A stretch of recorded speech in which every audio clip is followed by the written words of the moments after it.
Twagifise umutahe muto turakora buke nyene bihomba haragera igihe tuvuga ati tubihebe mu nyuma niho numva ijyanye n'umugambi nyene ati turayo kugira badushigikire babafana ndatanga umugambi wanje ncambu wa mbere nyenza amashure basi narahejeje mu urumva basi mpejeje amashure mbaho nyene ntagira akazi ndonka umugabo ndavyara abana tubaho dushomereye cya tuvuga ati have tuje hamwe n'umugabo wanje turakorana no ngaha kugira dukore restaurant turayikora mu mutahe muto ibyanka duheba mu nyuma niho rero baciye baduha ujya mutahe hamwe turongereza ibikoresho dukorera havutse kare twakorera ahantu haka umugambi Paeej waratunganije ihiganwa y'umugambi w'abakenyezi Gitega mu ntara ya Gitega turagenda turiga baratwigisha uko bigenda mu mashuri tuza guhigana no mu ntari wacu rero nca ndahigana ncambu wa mbere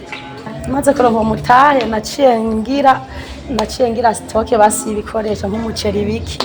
kugira rumva nkuri ibintu byinshi nongereje abakozi nongereza ivyo nteka kubera narateka ariko batamutahe nakoresha abataco no bahemba ibintu bigahera hakiri kare ubwa mbere ntararonka umutahe wa Paeej nadandaza nk'ibihumbi amajana abiri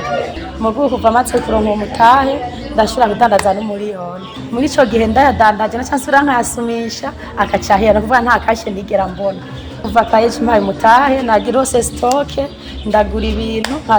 nkaronka n'akanyo nkavuga ati kari pembeni mu kanyo nabona naciye nkuramo nko gakafetari acha turagura n'ingurube turazifisa inyuma muwe mutahe tuzaturaronka ama tukaba tuguma dukora nyene ama tukahimba n'abakozi tukariha n'inzu navuga ati ari vyahindutse navuga urumva kariko navuze yuko nakora basi atamuntu kurakora atamutaye muga navuga ati biharage biraha ibiraya biraho navuga ati ndiko ndakora basi ntagoma nirahoza ndasima buri mwanya nkagira gastock nico cyarahindutse ubuzima bwanje akesho karabaye n'umwana wanje arafungura kwa nivyo nkora akagira ibintu bitandukanye naje mfise ubuzima bwiza nkambara n'ibintu byose bigatunga n'ibitungwa bikarya kuva ntanguye umugambi wanje w'i restaurant hariho abajene bari bashomereye nahaye ubuzi abakora muri cafeteria muri restaurant hariho n'abandi bahirira ibitungwa ubuye nukuri je hariho benshi nafashije ubu hariho benshi batari bishoboye bataronka n'impuzu n'isabune muguwe ndabagaburira nkabaraza nkabahemba